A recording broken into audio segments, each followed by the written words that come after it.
ស៊ីនាងមកស៊ីបានតែមួយផ្លែតពិតមែនហើយស៊ីបានតែមួយ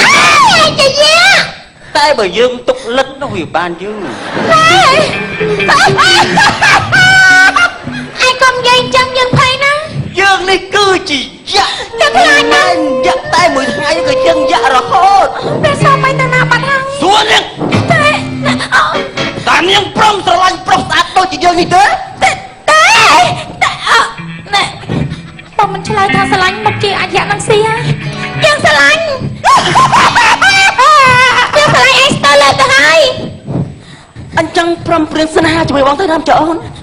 បើមិនព្រមវាពុកជាស៊ីព្រមសិនចាខ្ញុំព្រមអាយ៉ាស្រីថោកទៀតព្រះសាមៃដូចជាមួយយើងសុកបើជិះមកសហ័យស្មន់ជាមួយជាក់សោះអត់ទេព្រះសាមៃកំពុងពាក់ដូចឆ្នោតយើងមិនបានសហ័យស្មន់ជាមួយនាងទេយើងរើសពីអេតចាយទេព្រះសាមៃកំពុងពាក់ដូចឆ្នោតឯងដឹងថានឹងជាមហាសេដ្ឋីរបស់យើងទេជួយអាណាតាដឹងឯងប្រាប់យូរហើយបើឯងចង់បានមហាសេដ្ឋីរបស់យើងឯងឆ្លងកាត់ខ្មោចទៅសិនទៅព្រះសាមៃអត់ឲ្យក្បត់បងទេព្រះសាមៃនៅឲ្យស្ងៀមចាអូនទុកឲ្យបងប្រដៅពួកអាគ្មានអត់ចាស់ទេព្រះសាមៃ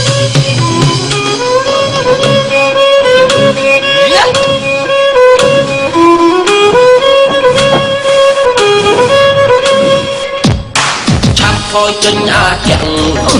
ប្រយ័ត្នធាក់កាក់មុខបើសិនឯងចង់សុខត្រូវតែឈប់ស្នេហាតែឈឺក្នុងចិត្តក្នុងបេះដូងមិនគួរនួនអងបោកប្រាស់ចិត្តបងស្រីសាវាប្រាប់ឲ្យត្រង់មកអូនយកមួយណារុំគេសង្ហាឯបងវិញណាមកដូចគូពូកោហំច្រើនដងដេកអោបបងតែចិត្តនឹកយ៉ាងម្ដាណាស្រឡាញ់ប្រុសម្ដងពីរយ៉ាងវាមិនសមស្រួលពេលនេះច្បាស់នឹងផ្នែកបងសូមស្រែកដៀលស្រីចំក្រែងថ្ងៃក្រោយកុំឲ្យច្រឡំដើរបបប្រាំក្រុមប្រុសចិត្តព្រៃផ្សៃរាប់មួយពី3កុំលេដីតែពេលរូបក្របញ្យករកតែមានគឺតែត្រប់ភาวនាមួយទីយ៉ាងមួយគឺជាព្រះលក្ខណៈវងស្រីមិនខ្មាស់ខ្លួនជាស្រីជួយទៅមុខមួយជំហានមិនខ្វាក់អៀនចិត្តស្រីក្រៀមកាត់ចង្ក្រៀមស៊ីប្រតិមបងមកជាព្រោះតែកំតាមព្រៀមកេសបញ្ញាចារចូលមកវ៉ាហើយឯងទៅបែបវ៉ាប្រាប់ច្បាស់បាច់ទៅពួកឯងទៅដល់ខ្លួនជើងស្រីយើងស្រឡាញ់តែមិនដឹងឯលើឯងចង់ធ្វើស្អីពីតថ្លៃឯងនៅខ្លាយទៅជាស្រដីមិនខានលើក៏តែឯងនឹងគេតែហ៊ានឯងមានដឹងអត់ថាយើងជាកូនណាទេឲ្យឯងធ្វើស្អីពីញ៉ាំឯងនៅឯស្រុកពុតមិនខែនឹងមិនឯងមិនផ្សាំលើឲ្យម៉ែផងចូលឆ្នាំទៅស្រុកតែយើងសរុបឲ្យគាត់តែម្ដងរាប់មួយពី3កុំលេដីកាលពេលរូបក្របញ្យករកតែមានគឺតែត្រប់ភาวនាមួយទីយ៉ាងមួយគឺជាព្រះលក្ខណៈវងស្រីមិនខ្មាស់ខ្លួនជាបងជួយទៅមុខមួយជំហានមិនខ្វាក់អៀនចិត្តស្រីក្រៀមកាត់ចង្ក្រៀមស៊ីប្រតិមបងមកជាព្រោះតែកំតាមព្រៀមកេសដីស្គាល់សពអូអូនមិនក្បត់បងទេពីស្អយចាចិត្តអូនចាប់ប្រលឹងគឺអាយ៉ាងមួយនឹងចាប់អូនឲ្យគេឆ្ងាយពីបងអូសំឡាប់ពីចោលទៅទុកលំតែមានរឿងសៅមងអូជឿ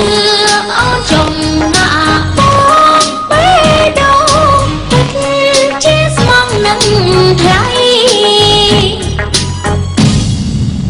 ឆាប់ឆយទិញទៅស្រីត្រឹមត្រូវឯងត្រៀមងាប់ហើយទៅវាស្លាប់ហើយនៅមកចាប់បងអូយវាស្លាប់ហើយមកចាប់បងអូយតើយើងទៅងាប់អីណាទៅទៅខាងក្នុងមានខ្នើយទេអត់មានទេឯងពិតគេថោកទៀតណាស់ទៅពេលតែយើងងាប់ក៏គ្មានខ្នើយក្រោយដែរព្រះស្វាមីវាស្លាប់ហើយតោះចាំបងយើងឆាប់រត់ទៅប្រយ័ត្នពួកនឹងទៅជួបព្រះបិតា